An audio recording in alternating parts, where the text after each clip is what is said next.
So our last story for today comes from Security Week, and the title here is CISA and FBI release, an FBI update software security recommendation. So this is not a set of mandatory requirements. It's the voluntary, non-binding set of recommendations on how to better secure your software or services, and it's really focused on things that support critical infrastructure for sure, which is really where the CISA's bread and butter is. But I thought it was interesting. There's nothing in here, in my estimation, that is specifically only relevant to critical infrastructure. It's all good stuff. The actual report. This is an article about the report from CISA, but the report it's relatively long. But the actual recommendations they have aren't all that long. And it is a set of do this, don't do that kind of recommendations. So, and I'll just run through them fairly quickly. Number one is use memory safe languages, which, by the way, I think one of the documents that was produced by CISA regarding memory safe was just rescinded. So I saw someone publicly post about how using C is legal again, which I thought was kind of funny. Number two is don't pass raw user input to a database. So for your SQL injection, then don't pass raw user input to a system for execution. Do not set default passwords. I still see this an awful lot in both consumer technology and in in commercial technology, where there's this concept of a default password. The preferred mechanism is that when you go and install it or provision it or what have you, that it prompts you for a password. There's no default. Next is to patch any vulnerabilities that are on the known exploited vulnerabilities list prior to release. So you basically don't release a net new thing into the wild that has a known vulnerability that's being exploited. That's crazy Which talk. Look, we got to which get this is stuff out. yes. Like I don't know how I don't know how you comply with that. Like that's really going to slow things down. Ain't And then nobody got all time for that.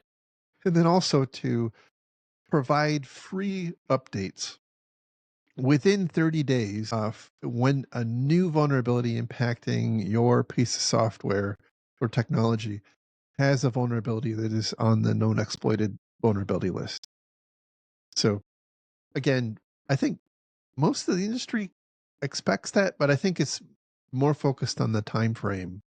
The 30 days after patch is available, you in turn should provide a patch. And then they turn around and they treat open source differently. So that it's basically the same requirement, but more geared towards open source and talking about how you should have a software bill of materials. And I'm starting to think that somebody in CISA was working for like SNCC or one of the open source software analysis tools. Sounds like their talking point. Yeah. Yes. Um, only use current modern cryptographic facilities. So don't be using like MD5 and TLS 1.0. When you release a product, it should be using the current version of whatever encryption technology you're relying on. Next is don't include any hard-coded secrets in your source code. We talk a lot about that on this show. Don't use, I should say, do use phishing resistant multi-factor. And in instances that you can't, you should implement mitigations. And so they did make a call out, and we talked about this on Getting Defensive with Martin Fisher about how some OT operations technology, like you would see in a hospital, where there's the friction that comes in from using some sort of fancy multi-factor authentication might slow things down to a point where you could cause harm. But that doesn't mean that like it's everything is a free-for-all. Like the expectation is that you've in some way mitigated the issue with not using multi-factor authentication, and I think that's going to be highly specific to whatever technology we're talking about. Let's see. Making logs available to customers in an accessible format. is next, This and is so targeted at Microsoft. it really is. It really is. I remember I had the pleasure of meeting with the CSRB, the Cybersecurity Review Board, after the big Azure breach, and that was all they wanted to talk about was logs. How cloud providers need to provide logs to customers, and I don't disagree. I think it's very sensible. I think the challenge and the concern I had was they seemed to be going down this path of, like, however much capacity and logs your customer generates, like, you just need to facilitate that for free. And my position was like, that's kind of a bad take. Or you have to build in the cost of the base price. Yeah, again, like perhaps we're saying the same thing. Like, there's a consumption element there. Space isn't free, especially in the context of a cloud. And if you're a big enterprise customer and you're generating, tens of gigabytes or even terabytes of logs a day, like that's pricey. And I'm not Yeah. sure that Yeah.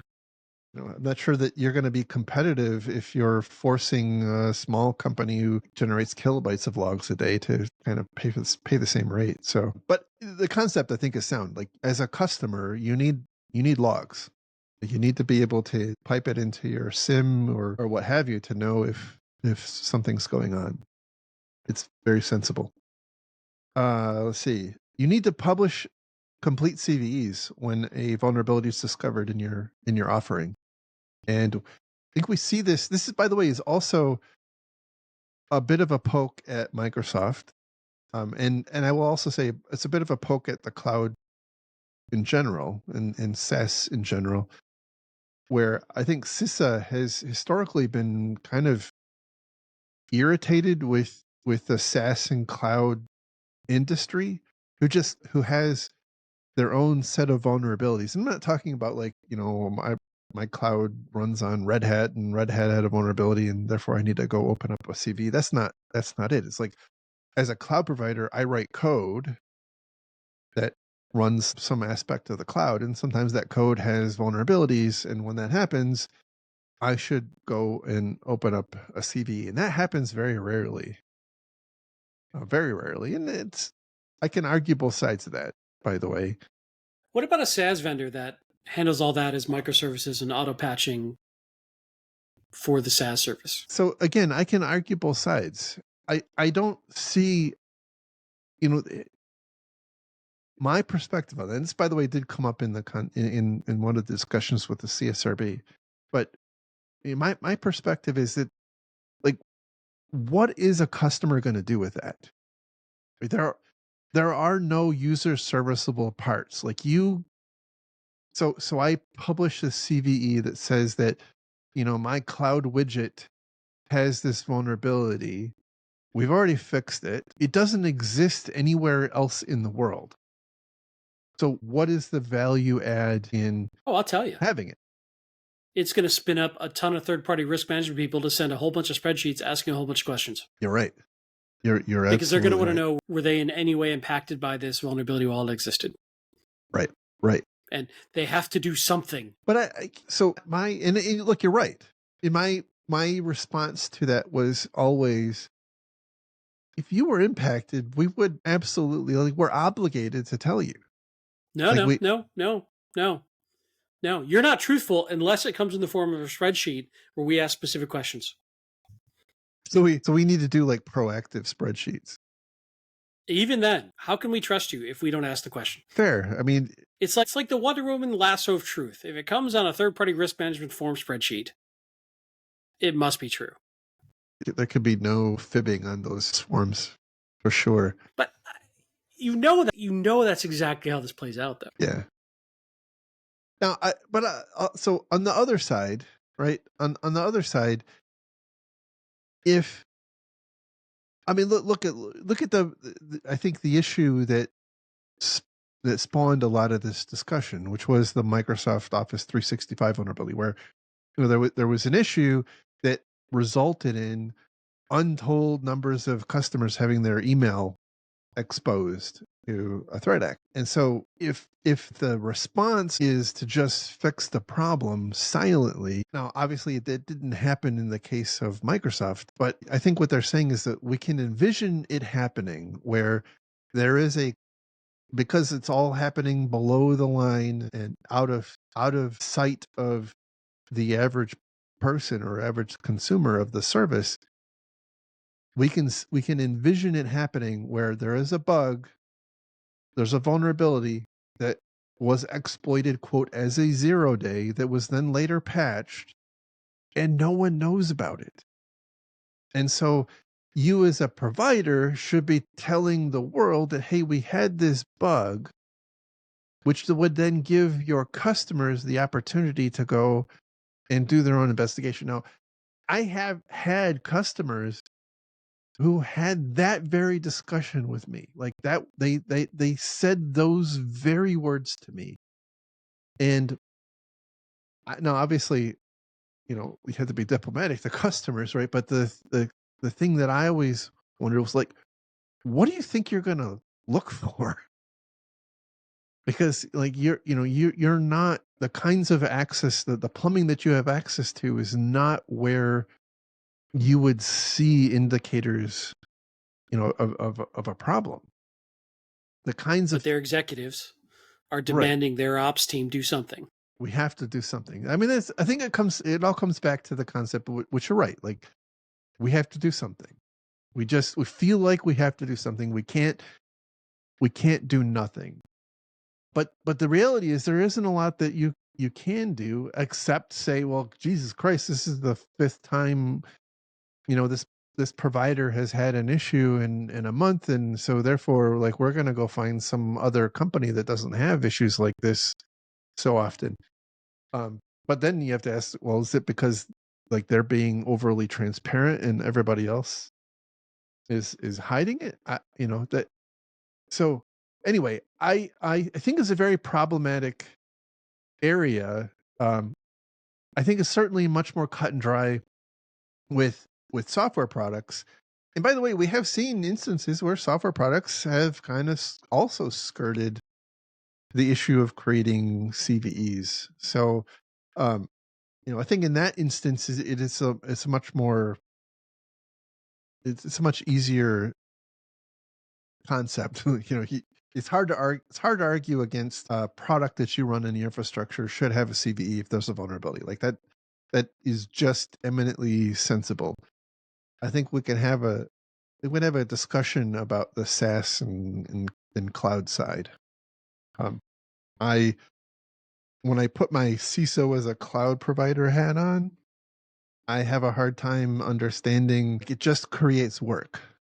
All it does is create work. It doesn't, in my estimation, I don't know that this is always true. Like there's going to be instances like with Microsoft where maybe it will be true. But at least in my context and all the things that I saw, like it wouldn't have helped. There wasn't a benefit to customers in doing that. It would have just created a lot of work on both sides that didn't really accomplish anything. But on the customer side, I think, like, especially if you're a regulated entity, like, the expectation is what's going on at your provider. Yeah, you are Hmm. you are outsourcing a critical business process to a third party. If you were running that internally, like, you would have to know what was going on. But because you're really comfortable abdicating that level of insight to your provider, and that's, I think, that's the other side of it. So if I put my hat on as let's say, as a bank or as some consumer of those services, I would say, well, like, yeah, I think they should. I think they should have C That's fair. because look, I've got a whole team of people who generate spreadsheets for a job, and if I don't have CVEs, what are they going to do? Yeah. I mean, I'm at a loss for countering that argument. It's important, you know? Yeah, it's important to keep those spreadsheet people busy. I think at least a good 20% of the cybersecurity industry is those people with their spreadsheets. So it'd be devastating if we put them out of work. Can't have that. Not It'll be only the people sad. who create the spreadsheets, people who fill out the spreadsheets, people who read the spreadsheets, who ask questions. Like there's a lot of ecosystem there that is generating a lot of revenue, Think about the or at moral least a lot hazard. of Yeah, think about the yeah. impact. Think about the impact to the economy if you stop that. Like there would be like restaurants will go out of business That's true. What because if there will we be less taxed people. a penny tax in every spreadsheet to raise money to support the displaced spreadsheet workers of America? So you're not, but before that, you're saying that the spreadsheet workers need to unionize. I think. They're not. Oh my, this is going nowhere. Abort. Boy, pull up, pull up. They can't always. All the jokes can't always work. Anyway. So back to CISA's recommendations. Yeah, I think a lot of this stuff is really just common sense, good stuff. But it's a nice thing to walk into your software leadership with and go, we should be doing this stuff. How do we get to doing this stuff? And point to it and let's say this government is good. I think it's also I think it's also good from the perspective of even if you're not a producer of software services, if you're You should I mean put these questions on a spreadsheet and ask them of your software providers. exactly every year. Oh, it hurts. It hurts my I soul. so I say that kind of flippantly, but I think it's a it should be a set of expectations when you engage a provider. Like, you know, do you support multi-factor authentication? Does your product support multi-factor authentication? Like it seems simple, but I can tell you that I have seen instances where you get pretty far down the integration path and you're like, well, where's the option to turn on multi-factor authentication? Well, that's coming in the next version. That'll be in the next version. The other thing I would say, and this could open up another whole can of worms that we don't need to get into right now, is at what maturity level of a software shop do you expect them to do all this?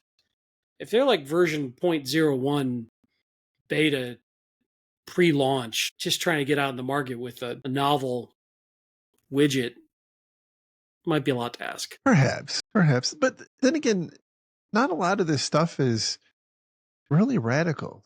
Like, is it like I don't think it's too much to say, even for a brand new product from a brand new company, to say, well, you should write your product in such a way that doesn't have SQL injection vulnerabilities or command injection vulnerabilities.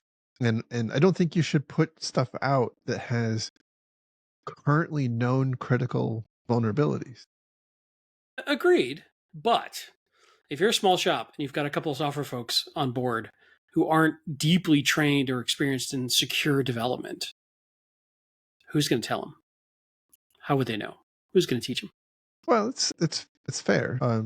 And I guess, from the perspective of CISA, they would say, well, like part of this, I think, is on the consumer to know where their provider is at in that maturity cycle. Like, so if you're engaging a company to manage or software provider to manage your lunch menu, well, maybe that's okay as long as it's isolated and doesn't have like, maybe that's okay. If it's to manage, some kind of valves on your water treatment plant, maybe probably not. Yeah, that's fair. There's a criticality level that needs to be assessed there. Anyway, Anyway, I digress. So there you I think go.